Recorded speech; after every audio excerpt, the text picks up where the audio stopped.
চারটি প্রাণী ঘরে অভাব ও অসুখ নিয়ে আসে। এই চারটি প্রাণী যাদের ঘরে আছে ঘর থেকে বের করে দেওয়ার ব্যবস্থা করুন, আর না হলে এই ঘরের থেকে অভাবও যাবে না, অসুখও যাবে না। নবীজি সাল্লাল্লাহু আলাইহি ওয়াসাল্লাম আমাদেরকে জানিয়ে দিয়েছেন। নাম্বার 1, 1 নাম্বার হচ্ছে টিকটিকি। টিকটিকি হচ্ছে এমন একটা প্রাণী যেটা খুবই বিষাক্ত একটা প্রাণী। এই টিকটিকি যদি কোনো খাবারের ভিতরে পড়ে যায় অথবা সে খাবারের ভিতরে মল ত্যাগ করে, ওই খাবারটা কিন্তু বিষ হয়ে যায়। এটা কিন্তু অনেকেই আমরা জানি না, বর্তমান চিকিৎসা বিজ্ঞান বের করেছে। ১৫০০ বছরের নবী সাল্লাল্লাহু আলাইহি ওয়াসাল্লাম বলেছেন তোমরা টিকটিকি যেখানে পাবে সেখানে তাকে মেরে ফেলবে, এবং এক আঘাতে মেরে ফেললে আপনার সওয়াবও হবে। আম্মা জান আয়েশা রাদিয়াল্লাহু তাআলা থেকে বর্ণিত, সুনান ইবনে মাজার ৩২৩১ নম্বর হাদিসে রয়েছে। একজন মুক্ত দাসী ছিল যার নাম ছিল সাইবা। তিনি আম্মা জান আয়েশা রাদিয়াল্লাহু তাআলা আনহার ঘরে প্রবেশ করলেন, দেখলেন সেখানে তার ঘরে ছোট্ট বর্ষা আছে। তখন তিনি জিজ্ঞেস করলেন, হে উম্মুল মুমিনিন, আপনার ঘরের ভিতরে এই বর্ষা কেন? তখন তিনি বলেন, নাকতুলু বিহি হাযিহিল আউজাক, আমরা এটা দিয়ে টিকটিকি মারি। কেন মারা হয়?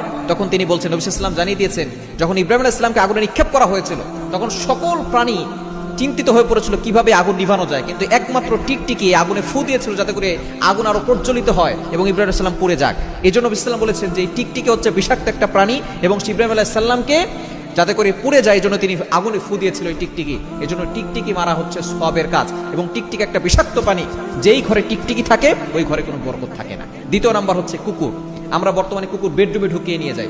আপনি ঘর পাহারা দেওয়ার জন্য আপনি নিচতলা অথবা আলাদা করে একটা ছোট একটা বাসা করে সেখানে আপনি কুকুর রাখতে পারেন, তবে কুকুর আপনি বেডরুমে নিয়ে যাবেন না। কেন? নবী সাল্লাল্লাহু আলাইহি ওয়াসাল্লাম জানিয়ে দিয়েছেন, লা তাদখুলুল মালায়েকা বাইতান ফিহি কালবুন ওয়ালা সূরা, যেই ঘরের ভিতরে কুকুর এবং কোনো প্রাণীর ছবি থাকে ওই ঘরে রহমতের ফেরেশতারা প্রবেশ করে না, এবং যেই ঘরে রহমতের ফেরেশতারা থাকে না ওই ঘরের ভিতরে অভাব লেগেই থাকে, অসুখ বিসুখ যায় না।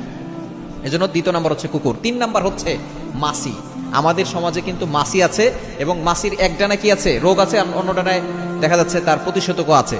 কিন্তু এই মাছির ভিতরে অনেক জীবাণু আছে। এটা কিন্তু বিভিন্ন খারাপ খাবারের কাছে যায়, ময়লা খাবার যেখানে আছে, পায়খানা যেখানে আছে, এই আবর্জনা যেখানে সেখানে যায়, যার কারণে তার ভিতরে অনেক ভাইরাস আছে। এর দ্বারা অসুখ বিসুখ লেগেই থাকে। শুধু তাই নয়, এই মাছির দ্বারা কিন্তু দেখা যাচ্ছে ঘরের ভিতরে অসুখ বিসুখ লাগে এবং ঘরের ভিতরে দারিদ্রতা চলে আসে। এবং ৪ নাম্বার হচ্ছে ইঁদুর। এই ইঁদুর যদি ঘরে থাকে তাহলে আপনি বিড়াল পালবেন। ঘরের ভিতরে বিড়াল পাললে দেখবেন ইঁদুর থাকবে না। বিড়াল হচ্ছে ভালো প্রাণী এবং সেটা বরকতি প্রাণী। ঘরের ভিতরে বিড়াল পাললে ঘরের ভিতরে বরকতও আসে। কিন্তু এই ইঁদুর যেটা মানুষের সম্পদ নষ্ট করে, ফসল নষ্ট করে দেয়। সুতরাং ইঁদুর যদি কোনো ঘরে থাকে ইঁদুর বের করার ব্যবস্থা করবেন। এই 4টি প্রাণী যেই ঘরে থাকবে ওই ঘরে অভাব লেগেই থাকে, অসুখ বিসুখ লেগেই থাকে, দারিদ্রতা চলে আসে। এজন্য এই 4টি প্রাণী বের করার ব্যবস্থা করুন।